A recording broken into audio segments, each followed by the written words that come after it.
Merci de nous rejoindre le 7 octobre 2023. C'était il y a presque un an à présent. Le monde a atteint un sommet d'horreur. Le Hamas a fait basculer Israël dans l'effroi en massacrant et en prenant en otage des civils, des soldats, des Israéliens. Des auteurs se sont justement emparés de leurs plumes pour dessiner l'indicible, rassemblant autour de lui des auteurs israéliens.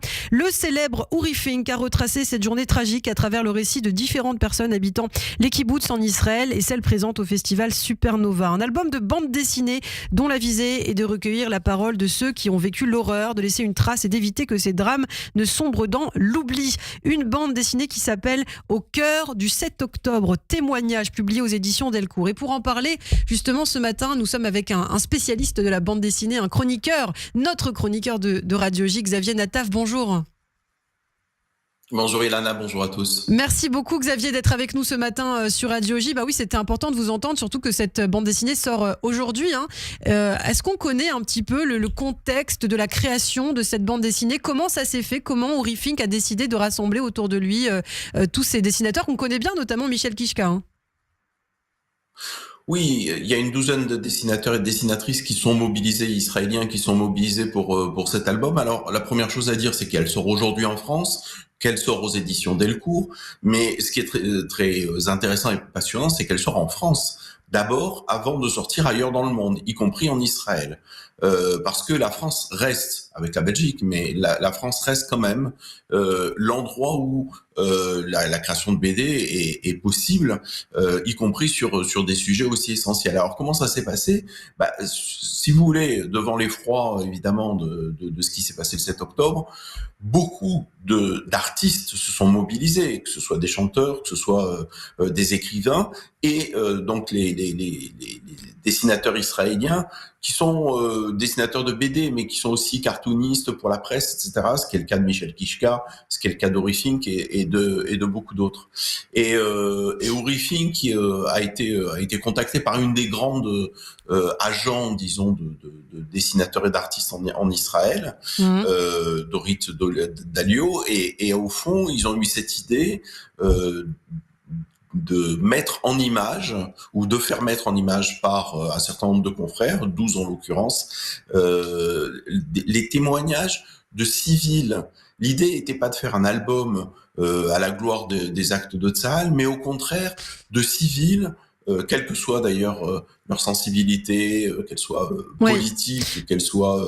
il y a des bédouins, etc. Voilà. Alors c'est intéressant justement des témoignages de civils, à chaque fois une dizaine de planches pour chaque artiste qui se succèdent, et à chaque fois dans un style très différent, c'est-à-dire on retrouve le style du dessinateur, de l'auteur. Ça commence par Michel Kishka d'ailleurs, je crois, dans cette bande dessinée, une dizaine de planches, puis un autre dessinateur, et à chaque fois c'est vrai avec des couleurs, un tracé très différent, Xavier. Oui, c'est ce qu'on appelle un album collectif. Donc évidemment, chacun avec et son savoir-faire et surtout sa sensibilité aborde cette question. Donc l'idée était comme ça, de rencontrer quand c'était possible, parce qu'un certain nombre de ces héros du quotidien, j'allais dire, sont morts justement en allant sauver des gens qui étaient pris dans ces attaques horribles. Et donc chacun a raconté à sa manière, avec son trait, vous avez raison, avec sa couleur houdon d'ailleurs, puisqu'il y a un certain nombre de planches qui sont en noir et blanc, ces actes héroïques. Au fond et vous parliez de celle de Michel Kishka qui ouvre l'album.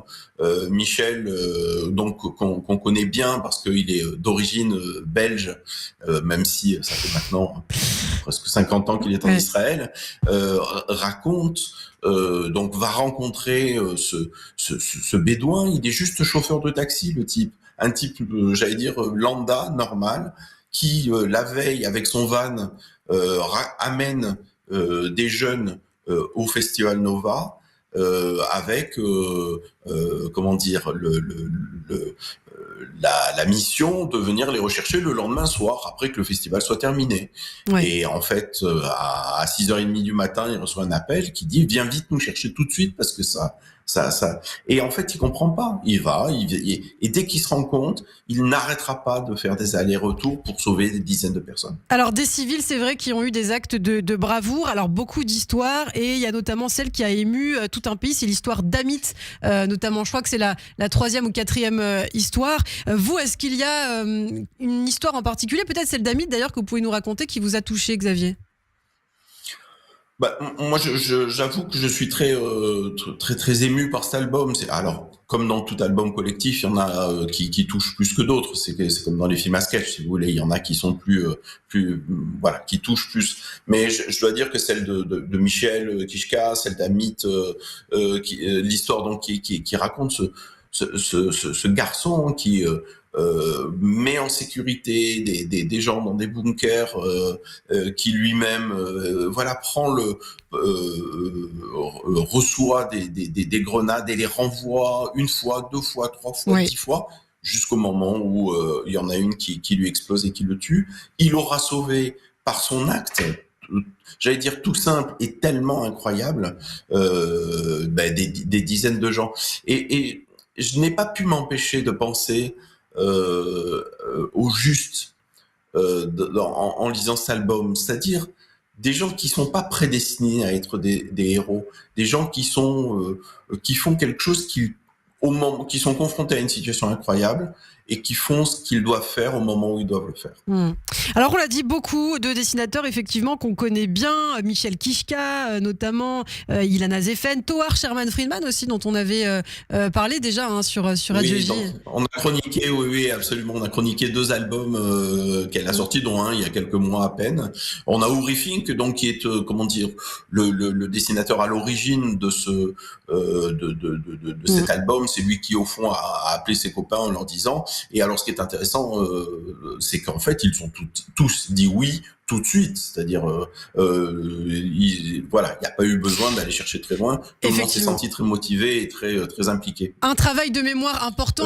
Il y a Gilad Seliktar qui sort aussi un album d'ailleurs qu'on chroniquera sur l'antenne dans quelques jours. Donc il y a vraiment, j'allais dire la crème des dessinateurs et dessinatrices israéliennes du moment. Effectivement, un travail de mémoire. Vous évoquiez les justes parmi les nations. C'est vrai que ça nous fait penser à ça. Et pour terminer peut-être sur ça, Xavier, c'est vrai que c'est un outil particulier, la bande dessinée aussi, pour raconter l'horreur, pour raconter l'indicible. C'est pas forcément évident de le faire, mais ce qui est bien, c'est que voilà, des jeunes, peut-être des personnes qui n'ont pas l'habitude de lire, peuvent plus facilement avoir un contact avec ce qui s'est passé le 7 octobre, comprendre un petit peu mieux ce qui s'est passé le 7 octobre. Ça permet ça. Si vous voulez, c'est un médium qui permet effectivement de raconter des choses avec du décalage. D'ores et déjà, on sait qu'il y a un certain nombre de films, par exemple, qui sont en train de se préparer. L'image crue, l'image avec en tout cas, le documentaire sera très très compliqué. L'idée de la fiction, alors qu'elle soit au cinéma ou en l'occurrence là qu'elle soit à travers des artistes graphiques, permet un petit décalage. D'ailleurs, les images violentes n'apparaissent quasiment pas dans cet album qui s'appelle Au cœur du 7 octobre. Il y a justement ce petit décalage à hauteur humaine extrêmement simple qui vient faire prendre conscience de l'ampleur de cette horreur. Effectivement, et sans forcément qu'on voit ces images, on comprend très bien l'horreur qu'ont vécu ces Israéliens.